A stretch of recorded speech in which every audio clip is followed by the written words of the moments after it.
Entre 0 e 9, qual a nota dessa história?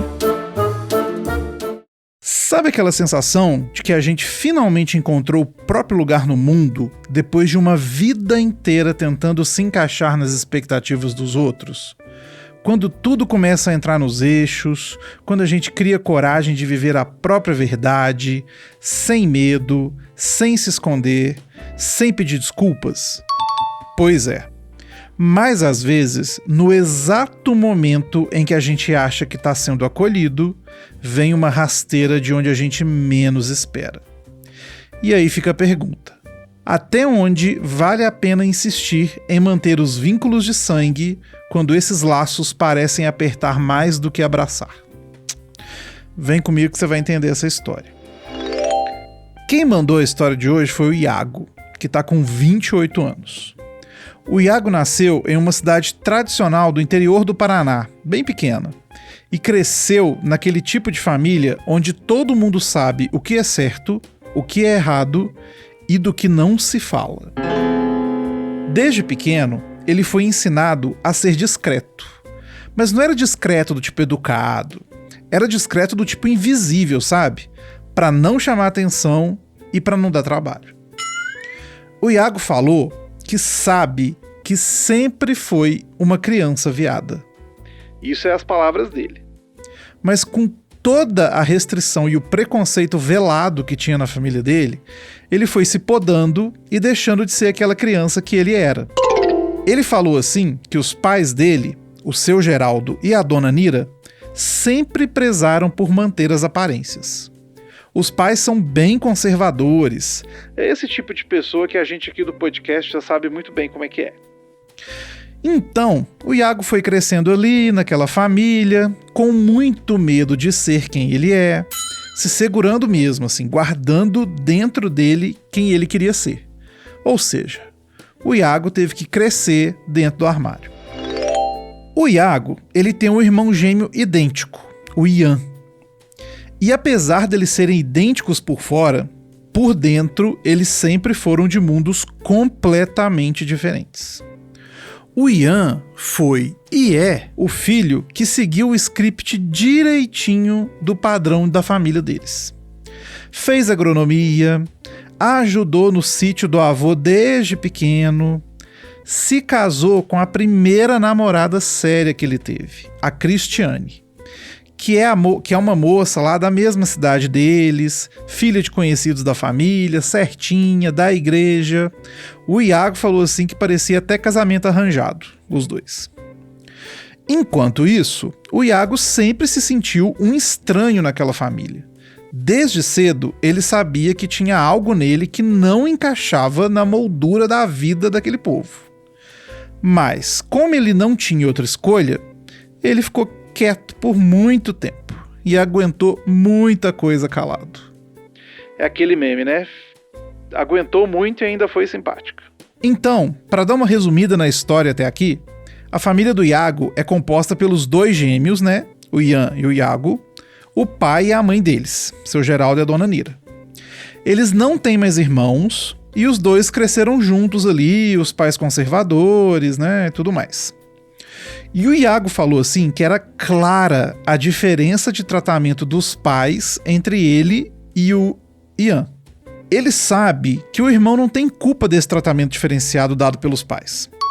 Porém, o Ian cresceu gostando muito disso. E isso foi criando um afastamento entre os irmãos. Normal, né? Então, assim, eles nem se dão bem, nem mal. É aquele parente que existe ali e é isso mesmo. Bom, o Iago acabou fazendo faculdade na cidade dele mesmo, né, lá no interior do Paraná, se formou na área da saúde e logo em seguida ele já engatou no mestrado. Ele queria a área acadêmica. Esse mestrado ele passou na UNB em Brasília e acabou se mudando para lá em 2023. Uau! E foi em Brasília que o Iago começou a se permitir viver da forma mais honesta possível com ele mesmo. Mas ele começou devagar, né? Porque ele estava acostumado com outro tipo de criação, outro tipo de família, né? Um outro tipo de vivência, de vida e tal. Então ele foi ali fazendo os novos amigos, conhecendo novos espaços, indo em baladas, usando aplicativos, conhecendo gente, e aí foi iniciando um novo círculo social. Até que ele conheceu o Natan. O Natan é o namorado do Iago, mas o Iago fala assim que o Ian não é só um namorado, ele é um grande companheiro de vida. E o relacionamento deles começou e cresceu com base com respeito, parceria, carinho e, principalmente, com a liberdade de poder existir sem medo de ser quem são. Uau! O que eu quero dizer com isso? O Iago deixou bem claro para mim que ele é afeminado. E ele tá muito bem com isso. Faz parte dele. E o Natan não tá nem aí para isso também. Ama ele da mesma forma e apoia que ele seja quem ele é, quem ele gosta de ser. E o Iago disse que ainda está se descobrindo aí na vida, inclusive falou que está começando aí no mundo das drag queens, já aprendendo sobre maquiagens, roupas, perucas, mas a história aqui não é sobre isso.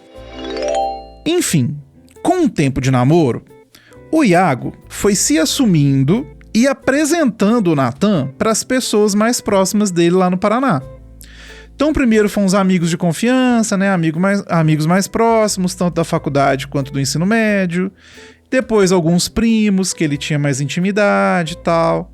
Até que no final daquele mesmo ano, né, de 2023, ele foi para a casa dos pais passar o Natal e resolveu abrir mais um capítulo na vida dele.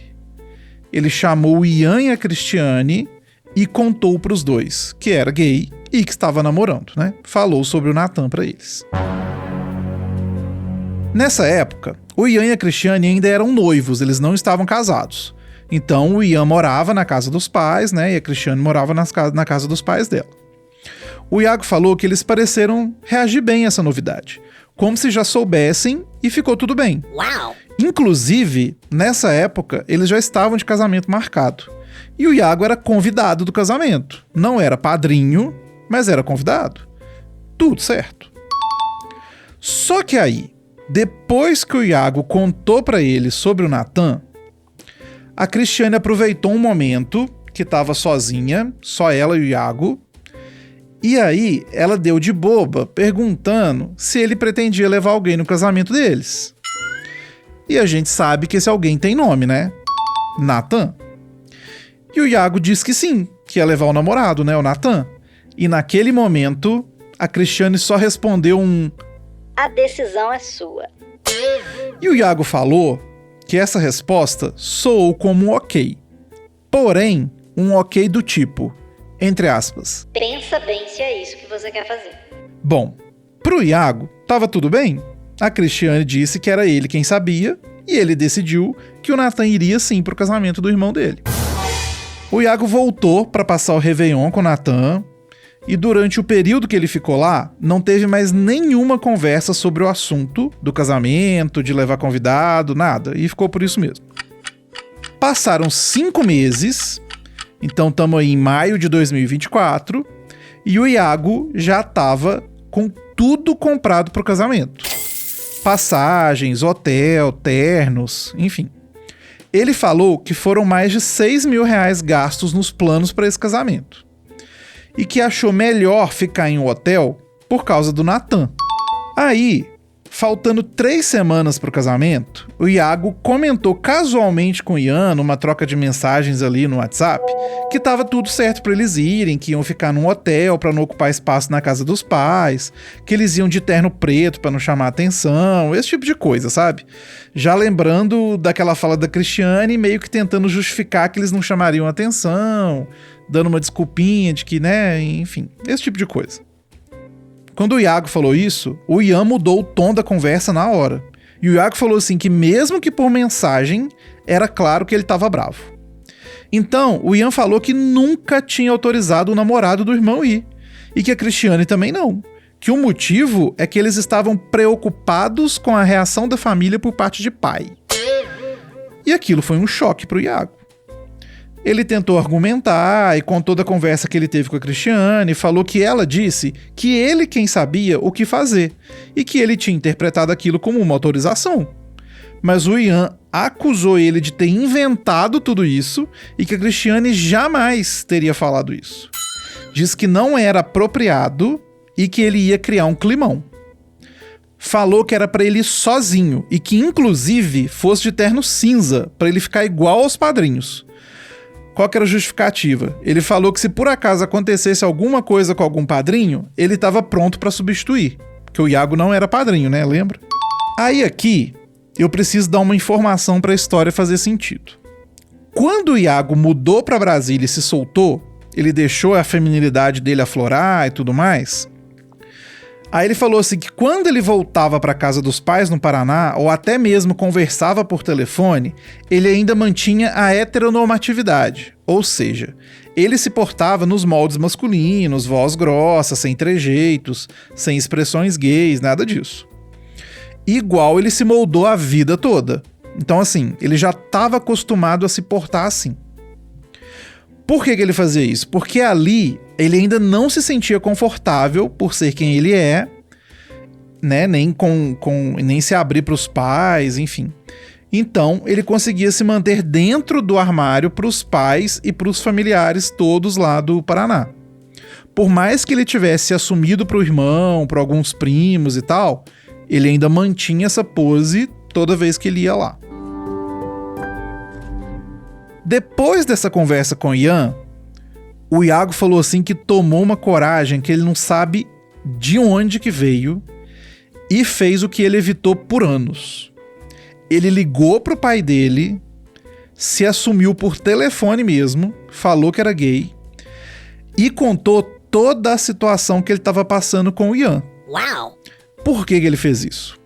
Já que o problema era a família do pai, ele ia resolver. E assim, gente, eu achei o Iago muito predestinado a ir nesse casamento. Porque se fosse eu já teria desistido na resposta da Cristiane lá atrás. Né? Só dela ter me chamado num canto pra falar comigo sozinho, eu já tinha entendido que ela não ia me querer no casamento. Eu já não ia nesse casamento de jeito nenhum.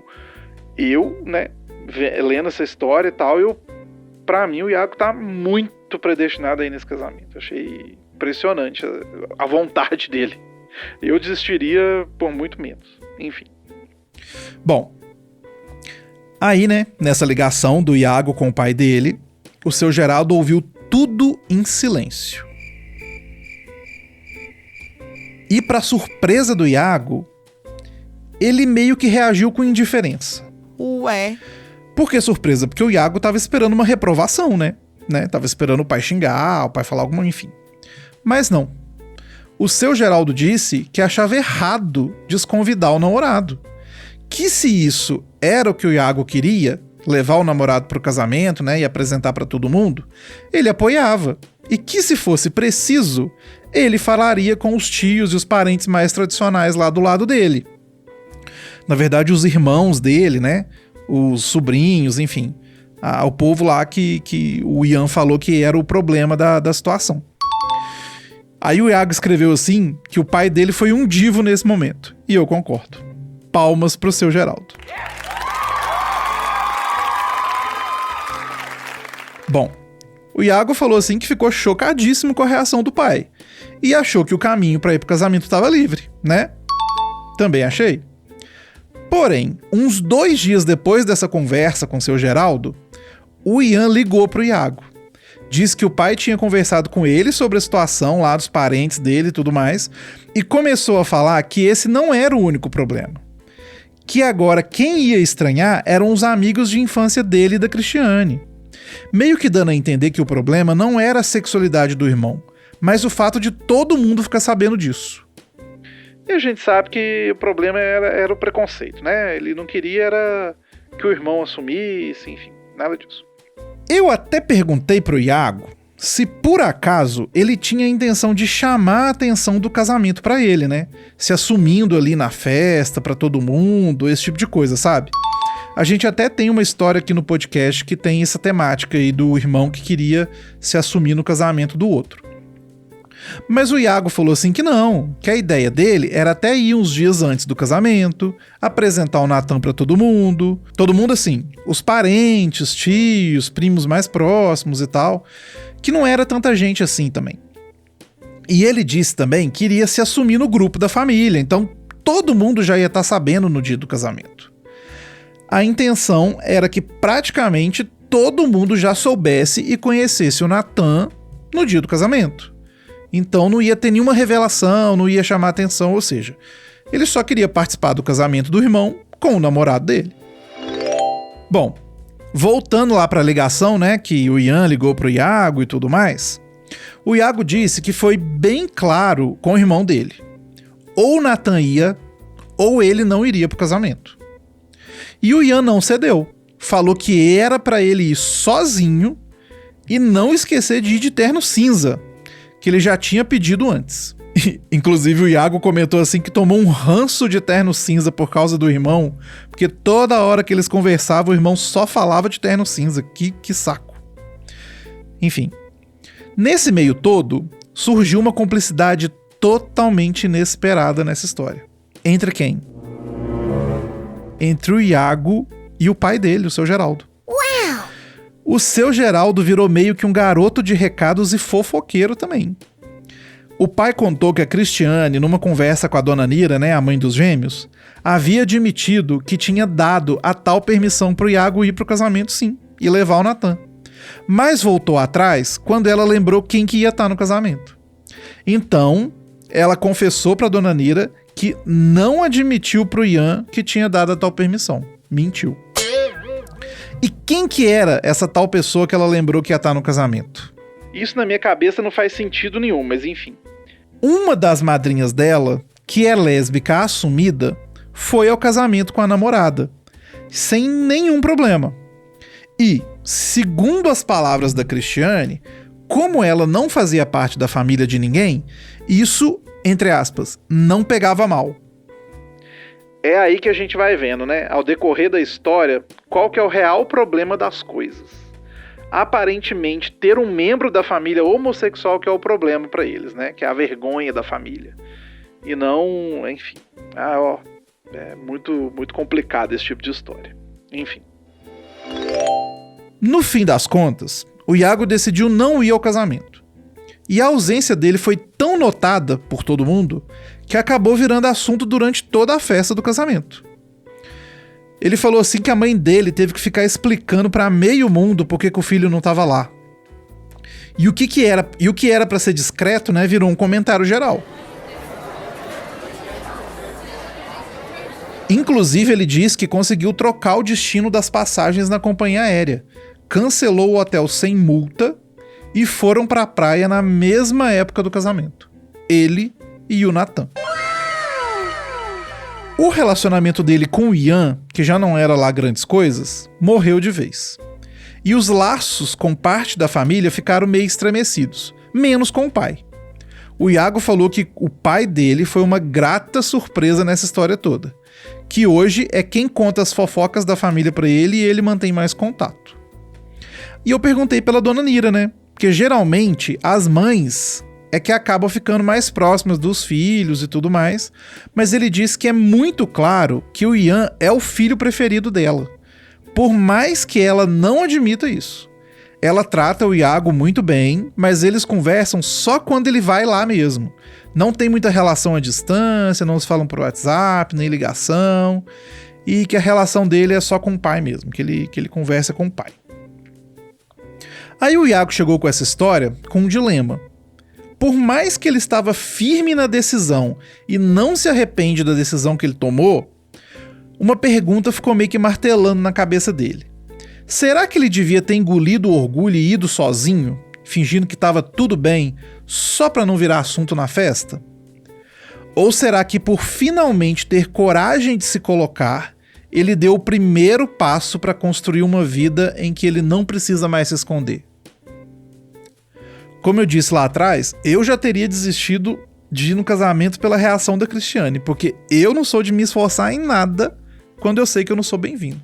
Então, assim, eu não teria nem gastado dinheiro, comprado nada pra poder ir em nada, né?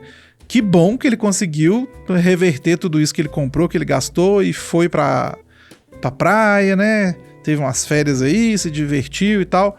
Muito melhor que o casamento, assim. Então, eu acho que ele tomou a melhor decisão. Pra mim, ele tá corretíssimo na decisão que ele tomou. E não é porque é família que ele tem que gostar, que ele tem que se dar bem, né? Querendo ou não, o Nathan foi a pessoa que ele escolheu pra estar junto com ele. Então, é quem ele tem que gostar de fato e tá junto. E é o que tá acontecendo pelo que a gente tá vendo aqui. Fica a dúvida. É egoísmo se afastar da própria família pra proteger a própria saúde mental? Será que existe um jeito certo de lidar com rejeição velada? Ou às vezes, se manter firme no próprio limite é o único caminho, mesmo que ele custe mais caro do que uma passagem de avião? Por hoje é isso. E se você tiver histórias que queira que a gente conte aqui no podcast, mande no entre0e9podcast@gmail.com. Vou repetir, hein? Os números, eles são numerais mesmo. Então é entre número 0 e número 9 podcast@gmail.com. Até a próxima. Queremos saber a sua nota. Entre 0 e 9 é uma produção D1 Estúdio.